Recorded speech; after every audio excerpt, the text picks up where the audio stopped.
Olá, querido e querida cliente, esse é o Ativo Macro Review, nosso encontro mensal para falarmos dos principais dados macroeconômicos e seus impactos em nossos portfólios. Seguimos aí um cenário de muito estresse, principalmente no cenário local, ainda aí sob o contexto da aprovação do ajuste fiscal, desse pacote fiscal que está sendo desenhado. No primeiro momento, o anúncio desse pacote fiscal não agradou o mercado, saiu primeiro um furo ali de renúncia fiscal, para depois vir o dado completo do pacote fiscal e foi para o Congresso e aí ainda correndo ali uma chance muito grande de desidratação do que foi colocado. Pensando muito no que temos aí decorrer próximo ano, será um ano de bastante desafio, para que as coisas se acomodem e se comportem de uma maneira mais interessante para os investimentos em si, com menos volatilidade. No cenário internacional, as coisas se mantêm estáticas, então por lá, após resolvida ali a eleição, o Donald Trump ganhando a eleição, a gente teve ali um primeiro momento de aversão a risco, no final das contas, o juro de longo prazo subindo bastante, mas recuou logo em seguida. Então, condições macroeconômicas seguem comportadas por lá, crescimento econômico, inflação convergindo para a meta, só o ritmo de caimento ali da taxa básica de juros que reduziu um pouco mais. Então, a gente estava esperando ali a taxa básica reduzir ali em 0,50, foi reduzida agora em dezembro em 0,25. Então, muito provavelmente a taxa básica de juros do mundo, o Fed Fund, será uma taxa ali mais perto de 4, mais perto de 3 alto do que necessariamente algo perto de 2 alto, 3.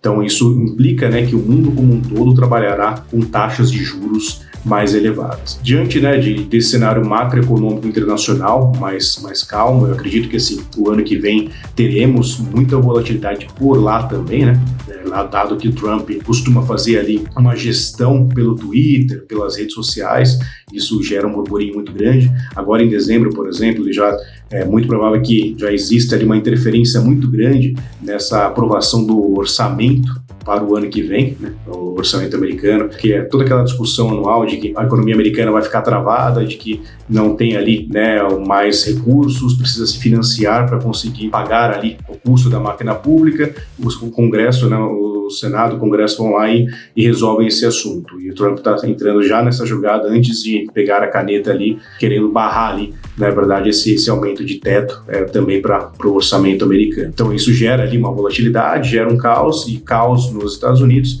pode repercutir aí num caos vezes 2 aqui no Brasil. Tratando aqui da nossa questão interna, por aqui a gente tem aí um cenário muito complicado. Eu acho que até, na verdade, essa elevação dos juros, da curva de juro futura, e curva de juro futura, quando a gente fala, ela tem ali, na verdade, um componente de expectativa, um componente de crise implícito nessa curva de juros. Então tivemos uma elevação muito forte nessa curva de juros de longo prazo, a gente vinha ali num cenário mais comportado e tivemos essa elevação. Olhando aqui no gráfico, então a gente tem aqui uma evolução da curva de juros no mercado brasileiro. Então a gente vinha ali na curva cinza, saindo em outubro de 2024, a gente saía ali de 10,65, que era o CDI, e batia no máximo ponto ali de 12,50%. Esse era o máximo da precificação do juro futuro no Brasil para 2-3 anos. A curva de novembro já começou a ficar um pouco estressada, já precificando um aumento de juros pelo Banco Central. Então ela sairia ali de 10,65, iria para 11 já em seguida, 11,15, e depois no seu máximo ali chegaria em 13%. Agora, em dezembro, a gente já está falando de uma curva de juro que sai de 12,25 e encosta ali em 16%. Ou seja, é um cenário bem caótico para a economia brasileira. Está sendo precificado aqui, no final das contas, é algo muito semelhante ao que a gente viu em 2016, no período do impeachment da Dilma. Eu não acredito que a economia esteja numa situação tão deplorável quanto naquele momento, as expectativas, o momento de risco conjuntural, mas é o que está sendo precificado e é o que precisa ser aproveitado no final das contas, Então, o que a gente entende que é um momento até para prefixar de novo as operações, para comprar operações que sejam favorecidas. A gente está encontrando aí no mercado de emissões bancárias prefixados de 16%, em alguns casos até 17% ao ano, travado para 3, 4 anos. é uma excelente oportunidade para quem vai manter um portfólio com esse horizonte de tempo. O Tesouro IPCA chegou a bater agora IPCA mais 7,31 no 2045, é o que a gente gosta de comprar para fazer as apostas. Então, os juros ainda continua sendo a melhor oportunidade na economia brasileira, né? O juro elevado, o juro pré-fixado ou o híbrido, quando a gente compra o IPCA+. A Bolsa segue um período bastante conturbado. Se a gente olhar o gráfico aqui do Ibovespa, praticamente estamos aqui em 120 mil pontos, né, muito próximo ao preço pré-pandemia. Né? Pré-pandemia a gente estava em 120 mil pontos, então a Bolsa foi para cima, foi para baixo e ficou estática. Então a gente está falando de preço aqui desde 2020. Eu acredito que 2025 será um ano praticamente de bolsa de lado também, né? Até 2026 as coisas começando aí a melhorar, um ano de eleição, dependendo aí de como que essa eleição começar a ser desenhado, né? O resultado da eleição, a gente possa enxergar alguma melhora para a bolsa, né? Então, praticamente a gente está aí concentrando os novos aportes, concentrando os novos olhares nos juros elevados, que necessariamente ainda procurando alguma opção, uma oportunidade em bolsa, dado que pode ser que 2025 seja um ano ali um pouco estático para o lado da bolsa. Embora existam essas oportunidades, os novos aportes a gente tem direcionado mais para juros, principalmente juros pré-fixados. Trazendo um pouco aqui, né, a forma como a gente tem enxergado os ciclos econômicos, é isso que a gente está tendo. A primeira pergunta que a gente faz: em qual momento do ciclo estamos para fazer os aportes? Eu trago esse gráfico que ele é bem interessante para sintetizar a forma que a gente enxerga o mercado, né? Então, nesse gráfico aqui, a gente enxerga o ciclo econômico, ciclos contracionistas e expansionistas, dividido em 6 estágios. Esses estágios duram entre 4 e 5 anos. Então, no ciclo contracionista, a gente coloca ali uma divisão em 3 fases. A primeira fase é a fase quando começa-se a falar de aumento de juros, uma fase muito próxima do que a gente está agora, né? O Banco Central colocou uma mão firme nesse último aumento de juros, fez um aumento de 1 ponto percentual, já sinalizando que as 2 próximas reuniões teríamos um aumento de 1%. Então, a gente está ali num momento, no cenário contracionista novamente, de aumento de juros. Então, a gente está nesse cenário 1.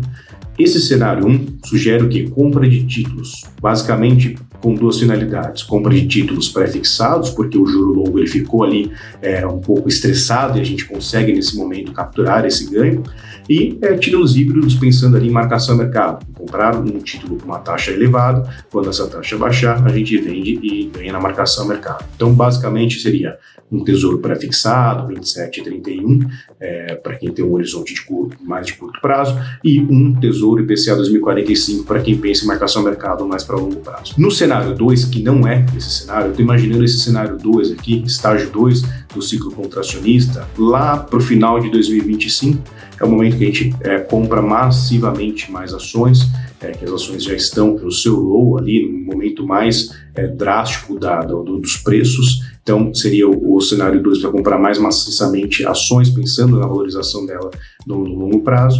E o cenário 3, compra de títulos indexados à inflação. O cenário 3 do cenário contracionista é quando a gente já houve aquele ápice de aumento da taxa de juros, chegamos ali nos 15%, que é o que tem precificado no mercado até o final do ano que vem. Ficou estática, né? As reuniões do Copom não tem mais aumentado os juros, e aí a gente vê que estamos na iminência de iniciar um ciclo expansionista, ou seja, uma redução dessa taxa de juros, e aí sim compramos mais títulos indexados à inflação, porque a redução da taxa de juros automaticamente, em prazo de 2-3 anos, contrata-se ali um pouco mais de inflação. E aí ter essa proteção de inflação é sempre importante. E aí no cenário expansionista, né, basicamente a gente vende os títulos, ou os títulos, né, ficam ali muito atrativos para a marcação ao mercado. Então o que a gente está falando aqui, um tesouro IPCA, a IPCA mais 7,31, caindo ali para IPCA mais 5,5, né, 5,40, quando as condições estiverem mais normalizadas, esses títulos vão render uma boa marcação ao mercado. Apenas uma curiosidade, né, um título que a gente comprou, esse Tesouro IPCA 2045, um movimento de 1% na taxa do papel. Então, se ele sai de 7,31 para 6,31, a gente está falando de uma marcação mercado ali de pelo menos 16%. Ele caindo 2%, aí algo perto de 32%, 35% de marcação mercado, mais a apropriação de juros diária, de IPCA mais o juro real que esse papel está pagando. Então, é essa a oportunidade que a gente está tendo com esse título. E aí, nos demais cenários expansionistas, né? Então, a gente vende títulos, ou eles encerram, são vencidos, né? Se forem mais curto prazo. Ações, a gente vende as ações que tiveram um crescimento melhor e ali vendemos títulos sensíveis à inflação. Então, esses cenários se repetem, esses estágios se repetem, precisam ser aproveitados em suprindo. Bom, essa é a forma como a gente tem estudado o mercado, a leitura de mercado que a gente tem feito, né? Num resumo muito prático, a gente tem achado as taxas, o câmbio muito pressionados, de forma até exagerados, essa eu acho que é uma palavra muito forte, e esse exagero a gente tem tentado aproveitar para capturar essas assimetrias. Papéis que compramos, né, IPCA mais 6,5, IPCA mais 6,40, que a gente já achava, sim, um momento interessante, são papéis que estão sofrendo com marcação mercado contra, é o momento de segurar esses papéis, né, quando a gente comprou a gente sabia dessa possibilidade de bater o IPCA mais 7, embora a gente achava que essa possibilidade, né, isso não fosse acontecer num espaço tão curto de tempo, mas agora é carregar esses papéis e aguardar, fazer com que, aguardar o momento exato ali para que eles produzam ali o resultado positivo que a gente aguarda. Fico à disposição para marcarmos nossas reuniões, falarmos sobre o mercado, sobre os portfólios, projetarmos aí 2025 para que façamos boas escolhas. Obrigado, excelente festas a todos, agradeço demais a confiança nesse ano de 2024, que 2025 seja um ano muito promissor para todos nós. Obrigado e até logo.